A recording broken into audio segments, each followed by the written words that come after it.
Hi, and welcome to the first LinkedIn live streaming version of Tech Talk.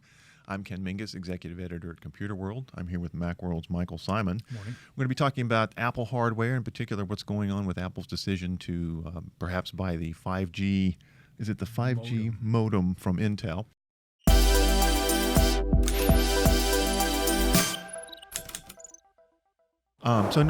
Mike, obviously it's been a sort of a busy summer for Apple with hardware, with all of the, the arrival of the new Mac Pro, the various laptop announcements from this summer. Yeah, nothing really well, the Mac Pro is pretty groundbreaking, but the laptops, they've, slight, small. Yeah, it's little incremental. upgrades. Yeah. Yeah, it's interesting. I guess we should mention the Mac Pro real quick, since that is the new and shiny bling, and the very expensive new bling, and shiny bling. Bling is the good word for it. It starts at $59.99. Does. That only gets you what, a 6-core, 8-core, something like that. Yeah, it's 256 gigabyte hard drive is the bigger. Well, yeah. What are you going to put on that? Exactly. I mean, come I on. can give you Apple. at least a terabyte. Jeez. Right. So $59.99 for that. The new fancy monitor is $49.99 without a stand. And if you want the stand for your fancy new monitor and your fancy new Mac Pro, that's going to be another $9.99. Or a vase mount for $200. Okay. Either way, you got to buy something. Yeah, unless you're going to hold it up, have somebody stand in front of you and hold it. But still, I mean, obviously, I do wonder. One question I have about that before we get into the 5G thing: do we think that the arrival of the new Mac Pro means that Apple realizes the trash can version that came out, I think 2013, was a bit of a dud? Yeah, I mean, they kind of admitted that a little while ago. Yeah. I see this Mac Pro as a, just get off our back. Yeah. Here is the thing that everybody wants. You can't afford it. You want us to make it. Here it is. Yeah, it's here, and but it is infinitely customizable, right? You can pull the whole thing out, and you can adjust. I mean, you can really keep it current. There's a bunch of slots, and you can, if you are in the neighborhood of affording it.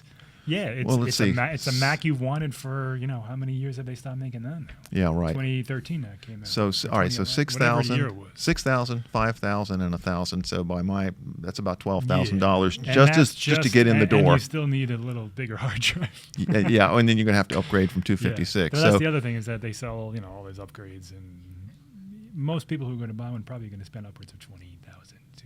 Who's going to buy this? It's for creatives, it's a workstation, basically. It's for workstations. It's for businesses. It's for rendering farms. It's for that type of stuff. It's not for you and I. It's not even for like a young professional. I mean, it's a ridiculously high-end machine. So probably I shouldn't go to IDG and ask them for a new Mac Pro and a 32-inch monitor. Yeah, I could try. Exactly. Never mind. I won't bother.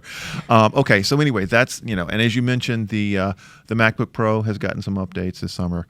The MacBook Air has gotten some updates, especially the new keyboard. Yeah, theoretically. I don't know how new it is. It's slightly changed keyboard. So you can't get crumbs in under the keys and stick your keys. People are still finding ways to fix it. I mean, here's what's funny: the new MacBook Air and MacBook Pro, which was released last week, are part of the keyboard replacement program. Okay. So that'll tell you all you need to know about the new MacBook Pro keyboards. Paging Johnny Ive. Yeah, they're not fixed, and it's been a headache and a problem for years. I have a 2016 MacBook Pro. It's going on 3 years now, and I've never had problems with the keys. And I do eat. I mean, it's sitting there. I have this is probably 2016 too. I haven't had any issues that way. I'm aware that there are issues. I'm just saying personally I haven't. I'm not denying or doubting that there are issues for what it's worth. I don't like the keyboard because it's loud. Yeah. That's my it's bigger clattery. problem. Very, very loud. And the travel is light and or low. It's just not, I don't like it. Yeah. Yeah, but I haven't had a problem either. But, even if it's 10%, Apple hasn't addressed. Yeah. That's a massive problem for a high-end $2,000 laptop. At least, and some of them are more expensive than that. Okay, and we should also have a moment of silence for the late lamented MacBook. I have to admit, I always kind of wanted to get a MacBook. I kind of like the design. I like the size. Very small, very light. Yeah, and I guess there was just too much overlap between that and the MacBook Air. There is. Once it was redesigned. My theory is that they're saving that name for something bigger. And they pulled it off the market. They literally bigger? The first time. You mean larger in size? No, okay. More monumental, as you said. Okay. I think it's going to be that mythical hybrid device that we've wanted forever. Between an iPad Pro and a MacBook Air. So basically, Apple's version of a Surface. A Surface, yeah. Oh, okay. And I think they pulled that name so they can hold it for, maybe 2 years from now, Yeah. when they come out with something that maybe runs iPad OS. I don't know. Whatever it runs, it's going to be a different type of device. Okay, good. And finally, one more along the rumor in the rumor mill is the idea of a 16-inch Yeah. MacBook Pro, which may or may not arrive this year. And I have to admit that intrigues me. I would like. I sure. miss the 17-inch MacBook Pro. Yeah, I always did. I had one too. It was like a cafeteria. I don't tray, care. but That it was big, awesome. beautiful Yeah, screen. yeah. I didn't take it anywhere, but I loved it. No, it went from the desk to Yeah, like my right. lap and Sure. and maybe outside once in a while. And but just in case you're tuning in, I should note that we're talking about Apple's hardware announcements this summer in terms of the new Mac Pro, changes to the MacBook Pro lineup, and we're going to be looking at now the idea that Apple may be trying to get Intel's 5G modem business. Yeah. With an eye, you wrote about this yesterday in Macworld, and I assumed as soon as I saw that story in the Wall Street Journal that Apple was looking at 5G, basically for its iPhone business. Yeah, I mean, so here's a quick recap. Yeah. Intel and Apple were working together on a 5G modem for future iPhones. Right. Qualcomm makes the 5G modem, and it's the best in the business. There's Okay. no one disputes Oh, it. really? Okay, so Qualcomm is it. Awesome. Okay. And the 4G modem, 5G modem, they make the best smartphone modems, period. Apple used them for a long time. Mm-hmm. Apple and Qualcomm then started fighting in court over patents and licenses Yeah. and fees Which and is not everything else. unusual in the tech industry. Not in the Happens slightest, all the but time. it was Yeah. very contentious, and it was, as that was going on, Apple turned to Intel and said, all right, can you make us modems because we want to distance ourselves from Qualcomm? Yeah. And they did.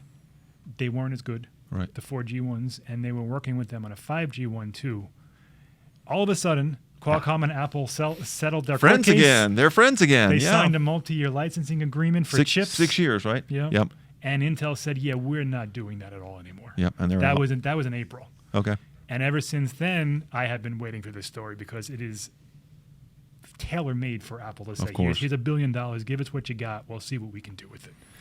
Apple already makes their A-series chips for the iPhone, which are awesome. Yep. I mean, awesome. They blow away the Snapdragon on Android. They're just fantastic. And Apple wants to control the whole stack. They always have. Yeah. So to make their own 5G modem, I mean, 5G, it's not just an evolutionary leap from 4G. It's a big deal. Changes the game. Yeah.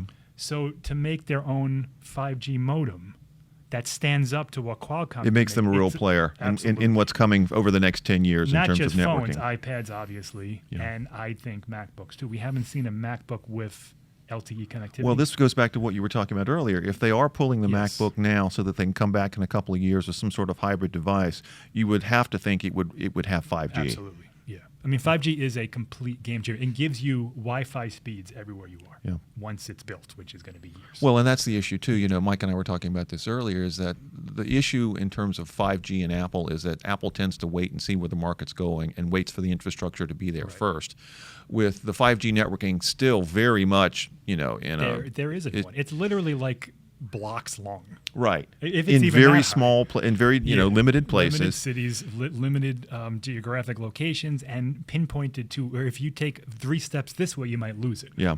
So it's great if you can get it, Yeah. and if you can find it. Well, of course, that's going to be at least a couple of years. I'm sure there'll be no 5G modem in the phone this year that's coming out. Definitely not. And Maybe the not next next one, year. if it's 2020 or 2021, it will be a Qualcomm modem. No matter whether this report is true or not, Yeah. we're years away from an Apple modem, whether it uses Intel tech or not, from being a reality. Okay. Apple signed a 6-year deal with Qualcomm for chips. The only chip they really need is the modem. Is the That's 5G? the one. It's very kind of nondescript, so they don't have to use the modem. They could take an audio chip or something, whatever they're going to take.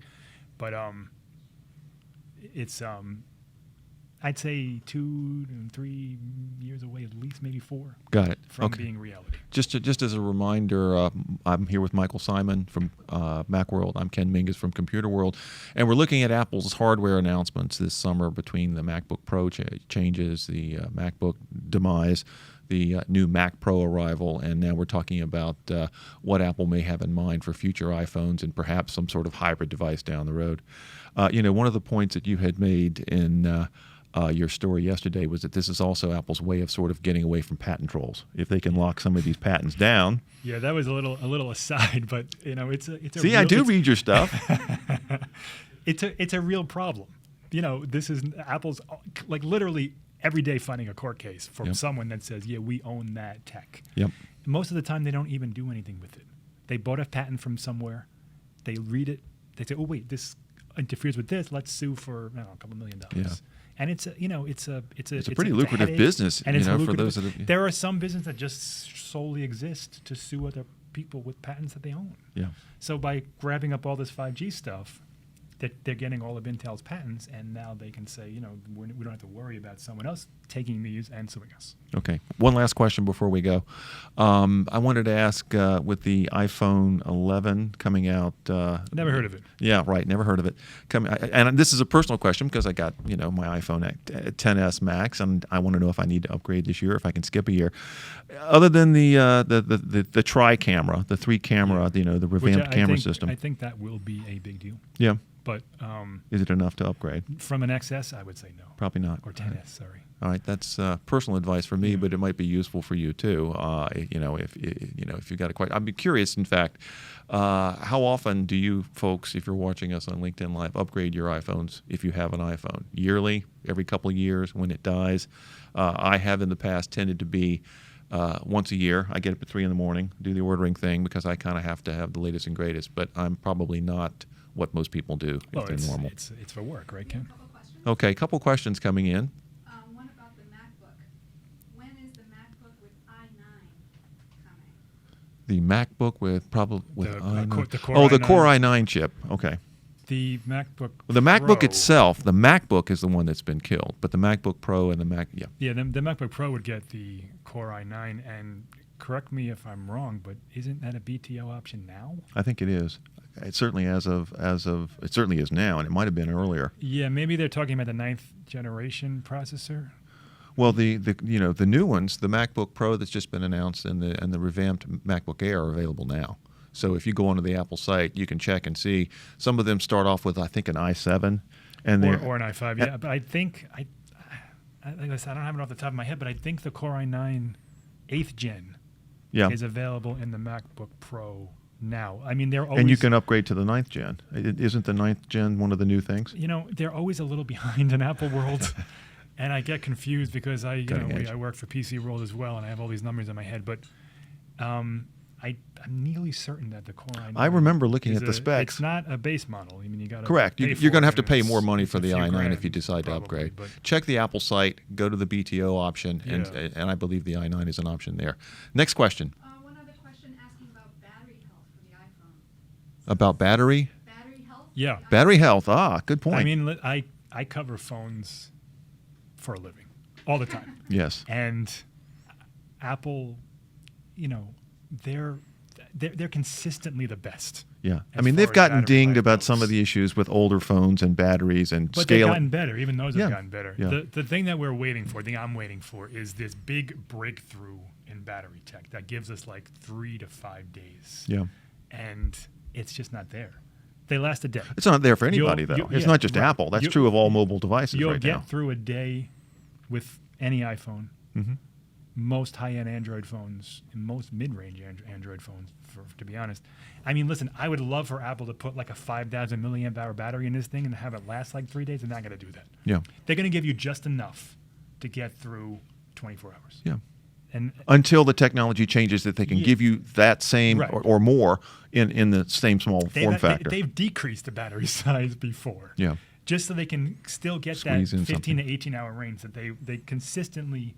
You can go back and look at the entire evolution of the iPhone. Yeah. It's an iPad too. Yeah. Same thing, 10 to 12 hours, 12 to 15. Yep. They don't really mess with that, but they make sure that you have enough. You wake up, unplug it. You don't really have to worry about it until.